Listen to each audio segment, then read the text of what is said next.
안중근 의사께서 대통령 윤석열에게 보내는 편지. 내가 여순에서, 함께 읽어주시죠. 내가 여순에서 일본 제국주의의 죄상을 만방에 알리고 이승을 떠난 지 올해로 113년일세. 최근 자네의 언행을 도저히 묵과할 수 없어 하느님의 특은을 받아 효창원 이곳 빈무덤 추모 현장을 찾아왔네. 강산이 10번도 더 변하고 수백 번의 새봄이 찾아왔건만 나는 여전히 내 마지막 소원을 되뇌고 있네. 온 결의 완전한 독립이라는 나의 소원은 아득하고 심지어 만개 못하고 떨어지는 꽃잎처럼 뭇발에 짓밟히고 있기 때문일세. 이등방문을 살해했다는 죄목으로 여순 법정에 섰을 때 나는 이 법정을 대한독립을 위한 세계 여론의 장으로 만들어야겠다고 다짐했네. 나의 목숨을 불쏘시개 삼아 조선의 독립을 앞당기길 원했던 걸세. 예상대로 미조부치 검사는 나를 무도한 폭도, 계율을 어긴 살인자로 몰아붙였네. 내가 이등을 추살한 것은 내 나라와 동포를 위한 정당 방위이며 악인이 내 나라를 해할 때 공동체의 이름으로 제거하는 것은 더 큰 사랑의 원리라고 밝혔네. 나는 미조부치 앞에서 우리의 힘이 부족하면 우리의 아들, 딸, 손자, 손녀들이 나서서 독립의 뜻을 꺾지 않을 것이니 기어코 우리 대한은 일제의 마수에서 벗어나고 너희를 심판하고 처단할 것이다 라고 당당히 주장했네. 오래전 나의 주장이 부끄러워지지 않기를 바랄 뿐이네. 자네도 알겠지만 나는 독립운동을 결의하며 왼손 약지를 잘라 혈서를 썼네. 단지 동맹이라고 하지만 사실은 정천동맹이네. 하늘을 우러러 바르게 살자는 뜻이네. 부디 하늘을 두려워하게. 하늘은 정의이고 평화이고 공존이네. 하늘의 뜻에서 어긋난 것은 반드시 사달이 나더군. 나는 나라 잃은 의병이지만 비록 반쪽이긴 하지만 자네는 독립된 나라의 대통령 아닌가. 권한에는 책임이 따른다는 말은 무겁고 무섭네. 그런 뜻에서 자네에게 5가지 당부하려니 부디 허투루 듣지 않길 바라네. 첫째, 강도를 방비하라는 것이네. 내 땅을 호시탐탐 노리고 내 부모 형제를 유린했던 자가 전혀 반성하지 않는다면 그 자를 늘 조심하고 경계해야 하지 않겠는가.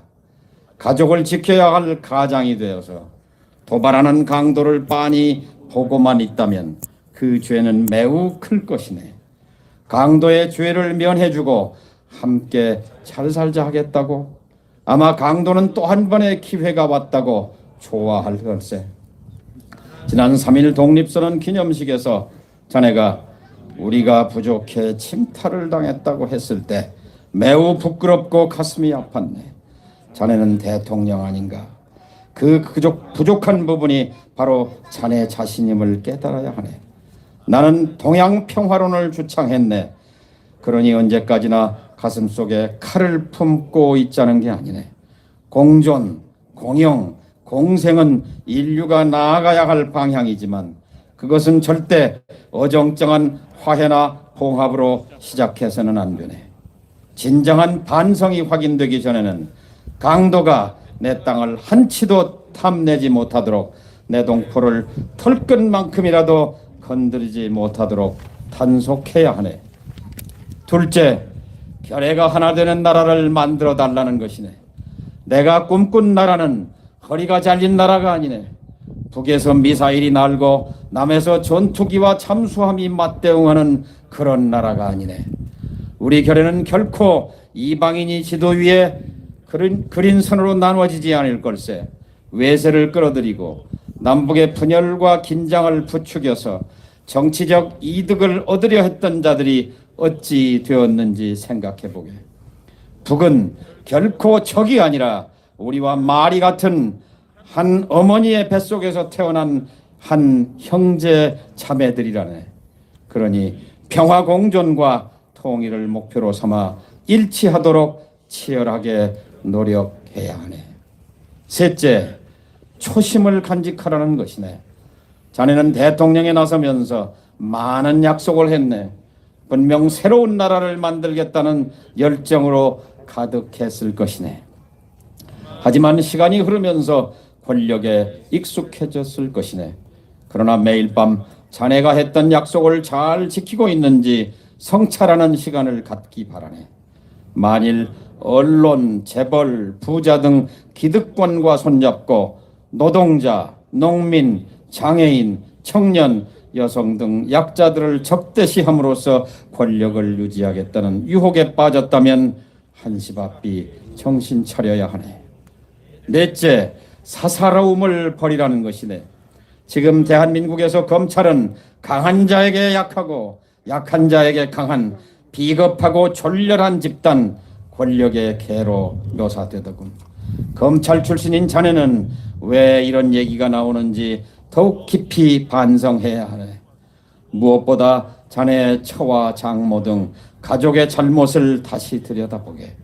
정적이나 반대파의 티끌 같은 잘못은 들보로 보고 내 편이나 가족의 들보 같은 잘못은 티끌로 봐서야 되겠는가.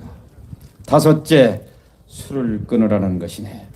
나도 자네 못지않게 술을 좋아하지만 조국이 독립되는 그날까지 술을 마시지 않겠다고 결심하고 단주했네.